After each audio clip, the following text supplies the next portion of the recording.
Okay, तो चलिए आगे बढ़ते हैं और समझते हैं जीएसटीआर 1 का टोटल फॉर्मेट और उसको कैसे फाइल करना है हमें, इस पे हम आगे की चर्चा करेंगे। ठीक है, तो सबसे पहले जीएसटीआर 1 की डिटेल में जाने से पहले मैं आप लोगों को ये बता दूं कि जीएसटीआर 1 पोर्टल पे कैसा दिखता है, पहले वो देखते हैं चल के, और फिर उसके बाद हम लोग डिस्कस करेंगे उसके टेबल्स जो हैं, एक एक टेबल को हम लोग डिटेल में डिस्कस करेंगे। ओके, चलिए, तो ये हमारा पोर्टल होता है, ये मैंने अपना ओपन किया हुआ है हमारा लॉगिन।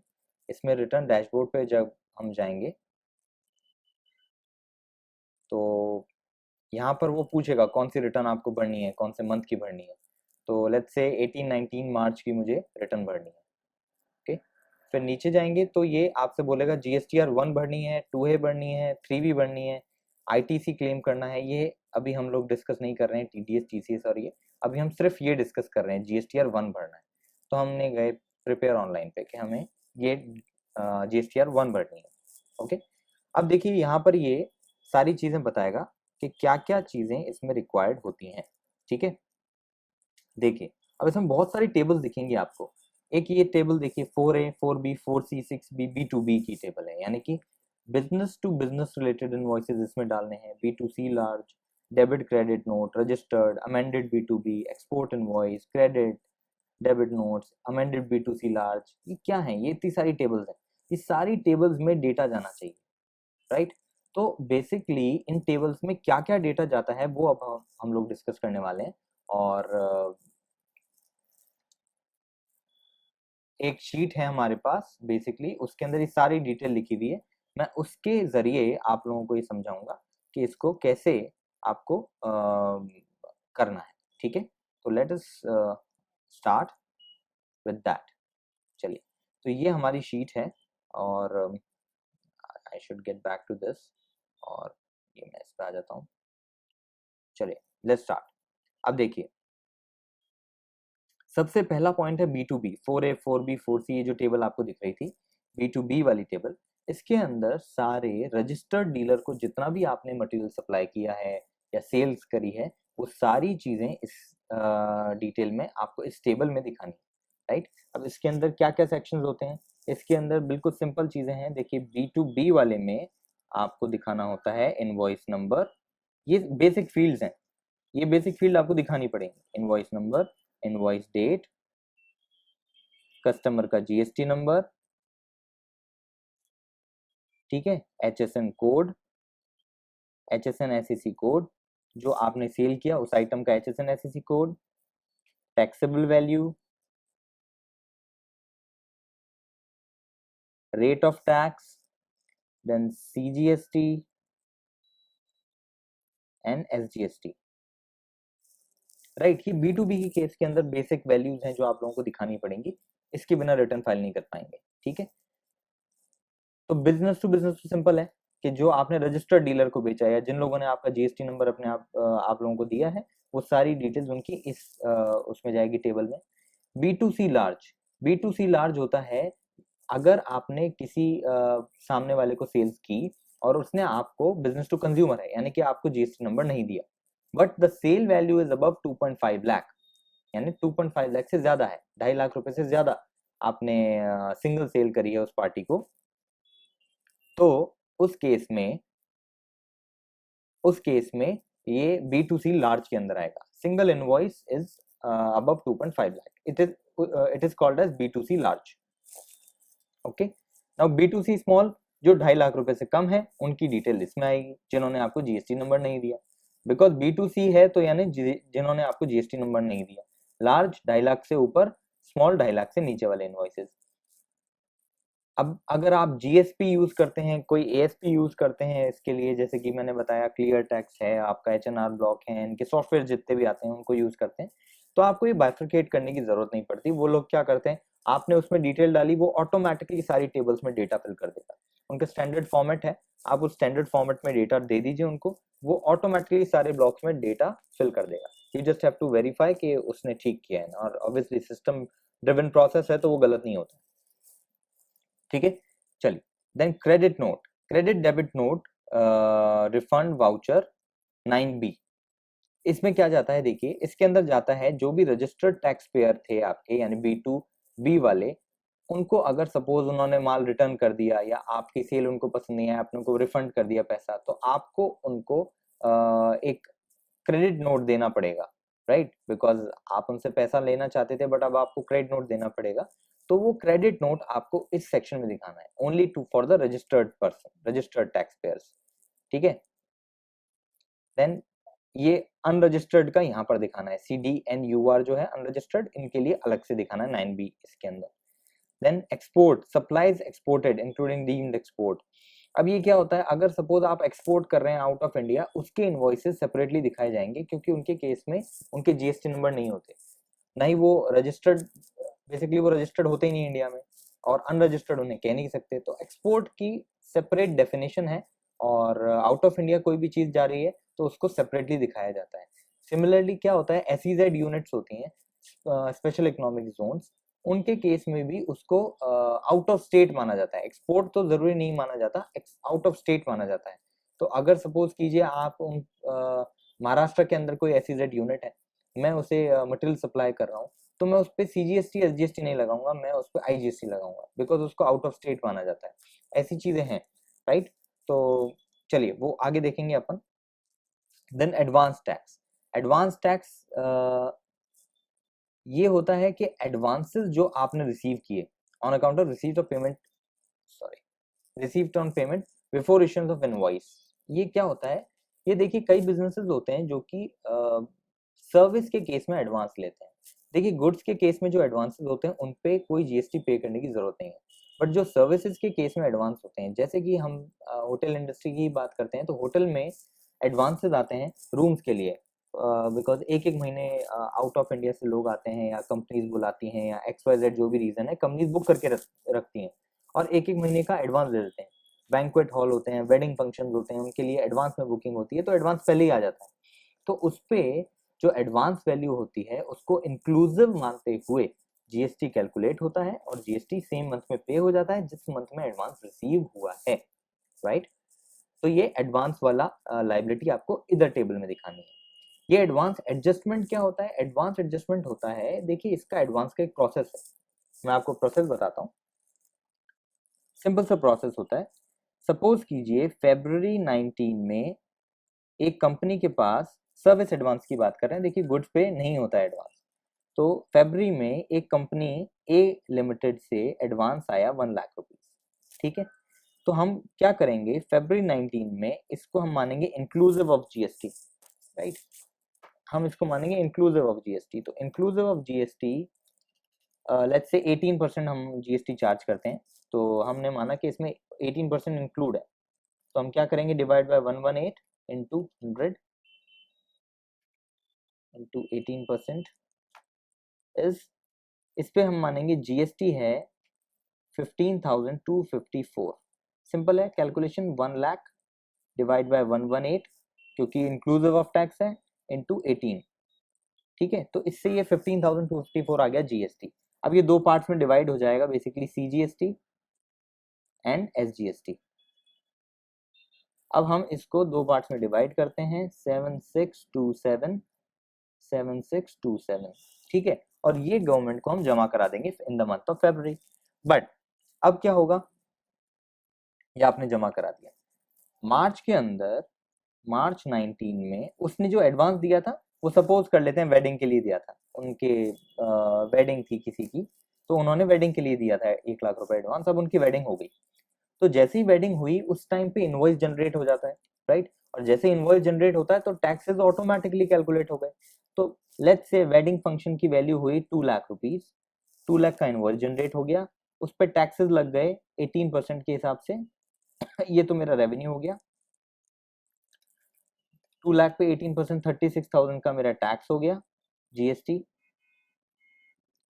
36,000, और ये भी दोनों भागों में बढ़ जाएगा, CGST SGST, ठीक है, हाफ हाफ 18 ठीक है, 18,000 और टोटल इनवॉइस वैल्यू हो गई 2,36,000, राइट? ये हो गया मार्च के अंदर position.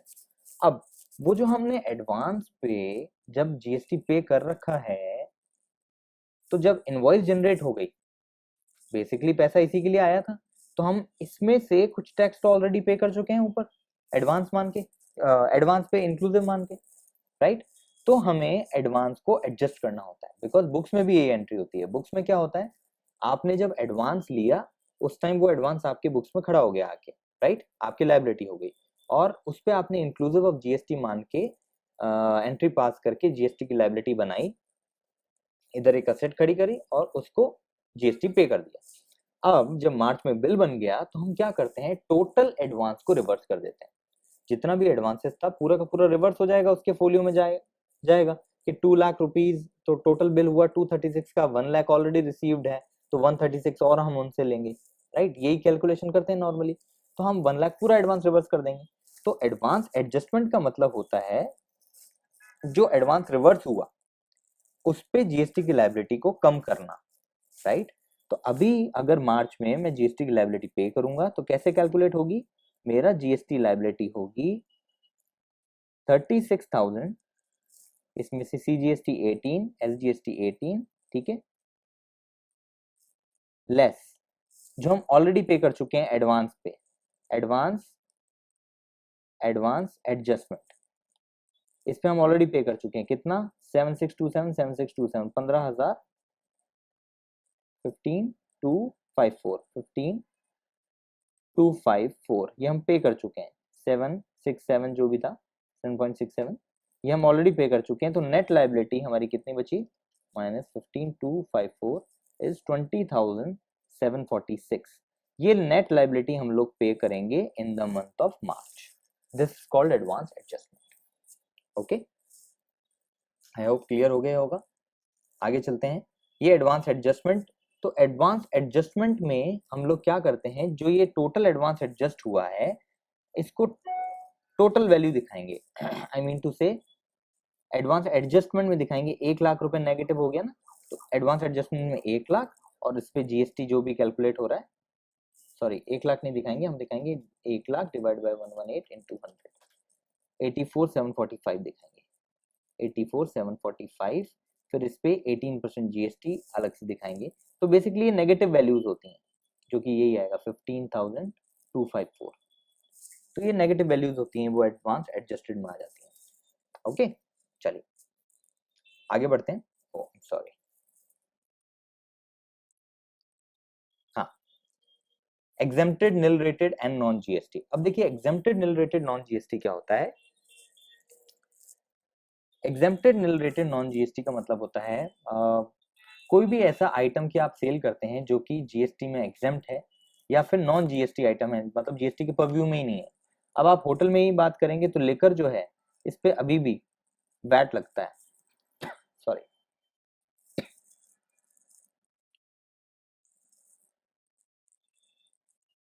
Okay okay, I am sorry. तो आप जिस अभी लिकर की बात करेंगे अगर, तो लिकर में अभी वैट लगता है, ठीक है, और इसलिए वो लिकर कहलाएगा non GST item, right. Sorry, some problem with this,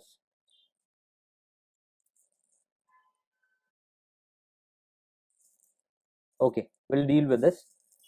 liquor के अंदर देखिए जो भी चीज होती है लिकर के अंदर एक वो लगता है, यू कैन से अभी तक वैट लगता है। तो liquor is a non GST item because वो जीएसटी में कवर ही नहीं, राइट। बट जहां तक कि हम बात करें एग्जेम्प्टेड आइटम्स की, तो एग्जेम्प्टेड आइटम्स के अंदर आप ये कह सकते हैं जैसे फ्रूट्स हैं, वेजिटेबल्स हैं, ये चीजें एग्जेम्प्ट हैं जीएसटी से, but it is not a non GST item, right. तो कुछ चीजें एग्जेम्प्टेड हैं, एग्जेम्प्टेड जो कि जीएसटी में कवर तो हैं बट अभी उन पर टैक्स नहीं लग रहा, वो एग्जेम्प्टेड कहलाती हैं। नॉन जीएसटी आइटम होता है जो जीएसटी में कवर ही नहीं है, जैसे कि लिकर हो, राइट। तो ये चीजें आपको उनकी वैल्यू अलग अलग दिखानी पड़ती है अगर आपने ऐसी चीजें सेल करी हैं तो। अब होटल में तो लिकर भी सेल होती है तो उसकी वैल्यू अलग से दिखानी पड़ती है, कितने की लिकर सेल करी है। एग्जेम्प्टेड आइटम परचेज किए जाते हैं होटल में फूड के लिए, बेवरेज के लिए, तो फ्रूट्स फ्रूट्स ये परचेज के होते हैं, तो उनकी वैल्यू अलग से दिखानी पड़ती है, राइट। चलिए HSN wise summary. Now HSN summary क्या होती है? HSN समरी के अंदर होता है आज जो भी आइटम परचेज किया जाता है किसी भी इंडस्ट्री में, तो यहाँ पर एक चीज फिक्स है कि उसमें HSN कोड होना ही चाहिए। सर्विस है तो SEC कोड होना ही चाहिए। SEC is service accounting code, HSN is harmonised system nomenclature code. तो ये कोड्स GST में डिफाइंड है, आप ऑनलाइन ढूंढ सकते हैं, और कोई भी आपका प्रोडक्ट है उस पे HSN कोड, अगर आप सेल कर रहे हैं तो HSN आएगा, अगर सर्विस है तो SEC कोड आएगा। गुड्स है तो HSN, सर्विस है तो SEC। तो बेसिकली उसकी समरी दिखानी पड़ती है कि हर कोड के अंदर कितना कितना सेल हुई, राइट। हर HSN SEC कोड में कितनी कितनी सेल हुई, ये आपको दिखाना पड़ेगा as a summary total gross में, और वो वैल्यू आपकी सेल की वैल्यू GSTR 1 की जो वैल्यू है उससे मैच होनी चाहिए। ओके, तो ये बात समझ में आती है। अब बात ये आती है, क्या इसका कुछ होता है काम? अभी तक तो इसका कहीं कोई लिंकिंग नहीं, यानी कि आप HSN SEC समरी में कहीं ऊपर नीचे HSN SEC हो भी गया तब भी कोई इशू नहीं है, और कहीं कोई लिंक नहीं आता। बट आगे चल के वी नेवर नो, कहीं पे कुछ आ जाए तो इट्स बेस्ट कि आप उसको जितना हो सके अपना करेक्ट दिखाएं। List of document issued. अब डॉक्यूमेंट इशूड में क्या होता है, इसके अंदर बेसिकली आप ये कह लीजिए आपके इनवॉइस की समरी जाती है, यानी कि जो जो आपने इशू की इनवॉइस, तो आपके सपोज कीजिए फरवरी मंथ में 10,001 से लेकर 11,002 तक इनवॉइस जनरेट हुए, तो आपको यहाँ समरी में दिखाने पड़ेंगे कि हमने इनवॉइस सीरीज इससे इस तक दी। अच्छा, इसका पर्पज क्या है? इसका पर्पज ये है कि कई इंडस्ट्रीज में क्या होता है, बहुत तरह के सॉफ्टवेयर होते हैं। अब आप हम लोग होटल इंडस्ट्री का एग्जांपल लेके चल रहे हैं, तो उसी में क्या होता है, जो फ्रंट ऑफिस है वहां पर बिलिंग का अलग सॉफ्टवेयर है, स्पा है उसमें बिलिंग का अलग सॉफ्टवेयर है, ब्यूटी सलून है उसमें बिलिंग अलग तरीके से होती है, जो हमारा वो है क्या कहते हैं फूड बेवरेज आउटलेट्स, उन पे अलग बिलिंग होती है।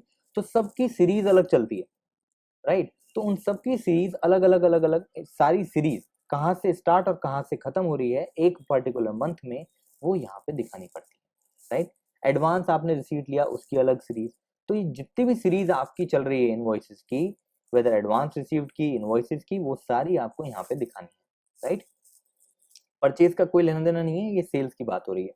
तो सेल्स से रिलेटेड जो भी इनवॉइस सीरीज है वो आपको यहाँ दिखानी है, जो भी चीज आप टैक्स रिटर्न में दे रहे हैं। ओके, GSTR 1 में। नाउ अमेंडमेंट्स क्या होते हैं? अमेंडमेंट्स होते हैं वही जो मैंने आपको अभी पिछले लेक्चर में बताया, B2B और B2C दो तरह के अमेंडमेंट होते हैं, और दोनों को ही आपको ढंग से अमेंड करना है। तो अमेंडमेंट में कुछ नहीं है, आप उस टेबल में जाएंगे, वहां जाके आपको रिस्पेक्टिव मंथ सेलेक्ट करना होता है। अब एक बार मैं आपको ओवरव्यू दिखा देता हूँ कि कैसे अमेंड होता है। Okay, let us move on to this. I go to login, हमारे वाले से मैं लॉगिन कर लेता हूँ।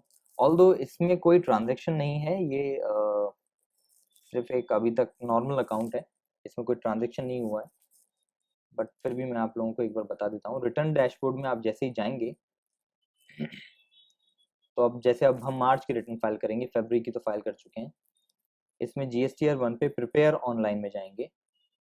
ये एक मैं जल्दी से आपको एक अमेंडमेंट का बता दे रहा हूँ।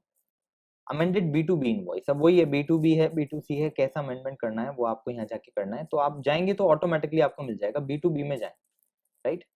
तो जिस मंथ की रिटर्न भर रहे हैं सबसे पहले वो रिटर्न खोलिए हमने, देखी ध्यान रखिएगा, मार्च की रिटर्न भर रहे हैं तो मार्च की खोली, क्योंकि अमेंडमेंट अब मार्च में ही होगा, मैं बैक डेट में जाके अमेंड नहीं कर सकता हूँ। तो मार्च की रिटर्न खोली, उसमें जाके मैं अमेंडेड B2B पे क्लिक करा, क्योंकि मुझे अमेंडमेंट करना है। अब कौन से ईयर से रिलेटेड अमेंड करना है, मैंने आपको अभी अभी बताया कि 17-18 का मैं अमेंडमेंट कर सकता हूँ, क्या कर सकता हूँ, कब तक, 31 मार्च तक। बट क्योंकि इस अकाउंट में कोई ट्रांजेक्शन ही नहीं है, तो इसलिए मेरे पास यहाँ पे कुछ आपको दिखाने के लिए नहीं है 17-18 का। 18-19 सपोज करो मैंने कर दिया। अब यहाँ पे मुझे वो इनवॉइस नंबर डालना पड़ेगा जो मैंने पहले फाइल किया हुआ है। अब आई एम सॉरी, इस अकाउंट में कुछ भी नहीं है तो मैं आपको दिखा नहीं पाऊंगा, बट यहाँ पर जैसे ही आप डालेंगे और यहाँ पे अमेंड इनवॉइस क्लिक करेंगे, तो अभी तो ये बता रहा है नो इनवॉइस फाउंड। जब वो इनवॉइस इसको मिल जाएगा तो ये नीचे यहाँ पर पूरा इनवॉइस खुल जाएगा, उसमें आपको जो भी अमेंड करना है आप अमेंड करके सेव कर सकते हैं, तो फिर वो इनवॉइस अमेंड हो जाएगा, और जब रिटर्न फाइल होगी तो उसका इम्पैक्ट आ जाएगा ऑटोमेटिकली। ठीक है, तो ये बेसिकली ओवरव्यू था GSTR 1 में क्या क्या चीजें जाती हैं। अब हम मूव ऑन करेंगे कि कैसे कैसे रिटर्न फाइल करनी है उसके ऊपर। ठीक है, तो नेक्स्ट लेक्चर्स में आगे चलते हैं रिटर्न